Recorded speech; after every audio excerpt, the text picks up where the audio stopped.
ত্রয়োদশ জাতীয় সংসদ নির্বাচনকে সামনে রেখে রাজধানীতে জমে উঠেছে প্রচারণা। প্রার্থীরা ভোটারদের মন জয় করতে নিয়মিত নির্ধারিত আসনের পাড়া, মহল্লা আর ওয়ার্ডে গিয়ে দিচ্ছেন নানা প্রতিশ্রুতি। গ্যাস, পানি, জলাবদ্ধতা, মশা, সন্ত্রাসের মতো নাগরিক সমস্যার সমাধানে শোনাচ্ছেন আশার বাণী। পছন্দের প্রার্থীকে কাছে পেয়ে ভোটাররাও জানাচ্ছেন উচ্ছ্বাস। কথাযুদ্ধ চলছে প্রতিদ্বন্দ্বীদের মধ্যে। নির্বাচনী আচরণবিধি লঙ্ঘন, হামলা, জালিয়াতি, ভয়ভীতি দেখানো সহ পাল্টাপাল্টি অভিযোগও তুলছেন অনেকে। তবে সুষ্ঠু আর উৎসব মুখর নির্বাচন অনুষ্ঠিত হবার প্রত্যাশা ভোটার প্রার্থীদের।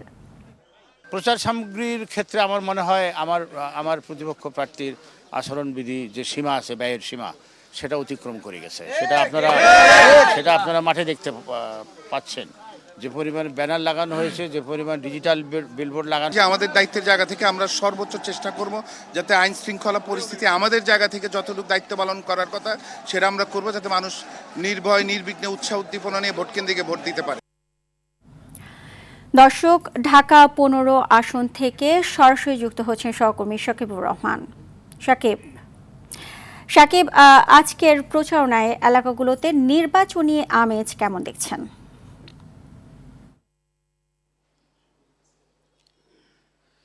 সুজান, আসলে নির্বাচনী আমেজ কিন্তু পুরোপুরি শুরু হয়েছে। প্রতিটি আসনে প্রতিটি প্রার্থীরাই তারা তাদের পুরো আসন ঘুরে ভোটারদের কাছে যাচ্ছেন এবং তাদের যে সকল উন্নয়নমূলক কাজ তারা করতে চান সেগুলো তারা তুলে ধরছেন। এখন যেহেতু একটু আগেই নামাজের বিরতি ছিল এবং খাবারের সময়, এই কারণে কিন্তু এই 15 আসনের প্রচার আবার বিকেল 4টা থেকে শুরু হবে। এখন সবাই তারা অফিসে অবস্থান করছেন এবং এই আসনের যে সকল সমস্যাগুলো রয়েছে সেই সমস্যাগুলো কিন্তু তারা ইতিমধ্যে নির্ধারণ করেছেন। যারা ভোটার রয়েছে তাদের থেকে জানার চেষ্টা করেছেন এবং সেই ভিত্তিতে কিন্তু কিছু জিনিস তারা ঠিক করেছেন কোন কাজগুলো অগ্রাধিকার দিয়ে আগে করতে চায়। আমরা একটু প্রার্থীর সঙ্গে কথা বলবো। একটু জানাবেন আপনার আসনে এখন পর্যন্ত নির্বাচনী পরিবেশ কেমন আছে, জয়ের ব্যাপারে কতটুকু আশাবাদী আপনি? ধন্যবাদ। আমি ঢাকা 15 আসনের বিএনপি প্রার্থী। আমি আজকে 12তম দিনে প্রচার গণসংযোগ করছি। দুপুরের পরে 4টার সময় আবার শুরু করব। ইনশাল্লাহ আল্লাহর অশেষ রহমতে আমরা খুব ভালোভাবে সাড়া পাচ্ছি। গণসংযোগ চলাকালীন সময় আমাদের সাথে সাধারণ মানুষের সম্পৃক্ততা অনেক বেশি থাকে। ঢাকা 15 আসন আগে থেকেই বিএনপির দুর্গ। এই আসনে 1991 সালে বেগম খালেদা জিয়া নির্বাচিত হয়েছিলেন। 2001 সালে মেজর কামরুল ইসলাম বিএনপির ধানের শীষ নিয়ে বিপুল ভোটের ব্যবধানে নির্বাচিত হয়েছেন। এইবার বহু বছর পরে জনগণ তার ইচ্ছের পছন্দের প্রার্থীকে ভোট দিবে এবং আশা করছি ঢাকা 15 আসনের জনগণ, ভোটার তাদের নিজের এলাকার সন্তানকে, এলাকার ছেলেকে তারা নির্বাচিত করবে এবং যাতে করে নির্বাচনের পরে ওই প্রতিনিধিকে তারা সবসময় পায়, এরকমভাবে আমাকে আমাদের এলাকার মানুষ এবং মুরব্বীরা আমাকে বলেছে।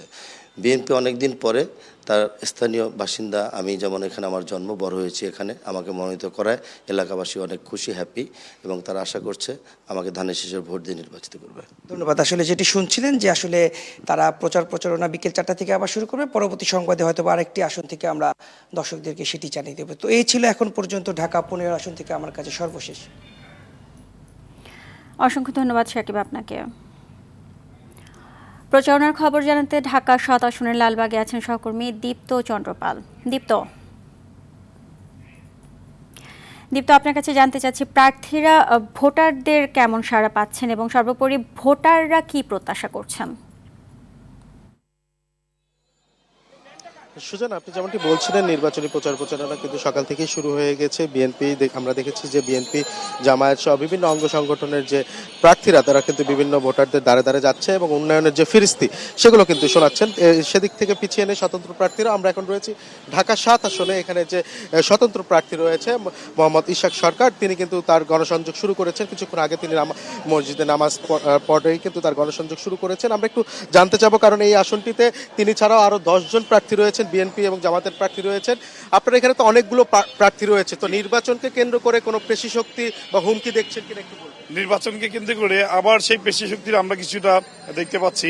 তো আমরা চাই যে আমাদের এই সমাজে আমরা সকলে মিলেমিশে বসবাস যেহেতু করি, জনগণ যাকেই ভোট দিবে আমরা জয় পরাজয় যাই হোক না কেন আমরা মেনে নিয়ে কাজ করব। কিন্তু আমরা পেশি শক্তি, সন্ত্রাস, চাঁদাবাজ এই ধরনের পেশি শক্তির আমরা রাজনীতি আর দেখতে চাই না। অন্য কোনো প্রার্থীর বিরুদ্ধে আপনার কোনো অভিযোগ আছে কি? না, এমনি অন্য কোনো প্রার্থীর ব্যাপারে অভিযোগ নেই। তবে আমাদের কামরাঙ্গীরচরে একটি অফিস আমরা উদ্বোধন করেছিলাম, সেটি বন্ধ করে দেওয়া হয়েছে। পেশিশক্তি এবং ভয়ভীতি প্রদর্শন করে। আমরা চাই না এই ধরনের পেশিশক্তি এবং গুপ্ত ভাবে যারা ভয়ভীতি প্রদর্শন করছে এই ধরনের পরিস্থিতি আমরা দেখতে চাই না। আমরা চাই যে পুরাতন ঢাকাবাসী কিন্তু মিলেমিশে একসাথে ঐক্যবদ্ধভাবে এই ভোটের উৎসবকে পালন করে থাকে। শুনছিলেন সুজানা, তিনি কিন্তু বলছিলেন যে এখানে তিনি ছাড়াও বিএনপির যিনি প্রার্থী রয়েছেন, জামায়াতের প্রার্থী, এছাড়াও মোট টোটাল এই ঢাকা 7 আসনে 11 জন কিন্তু প্রার্থী লড়াই করছেন এবং এই অঞ্চলে ঢাকা 7 আসনে প্রায় 4,80,000 ভোটার রয়েছেন। আমরা তাদের সঙ্গে কথা বলেছি, তারা তাদের যে দৈনন্দিন সমস্যা সেগুলো তুলে ধরেছেন এবং প্রার্থীরা তাদের এই সমস্যা সমাধানে কিভাবে কাজ করবেন সেই পরিকল্পনাই কিন্তু জানাচ্ছেন। তো সুজানা, এই ছিল ঢাকা 7 আসন থেকে সবশেষ তথ্য। সুজানা। জি, আপনাকে ধন্যবাদ।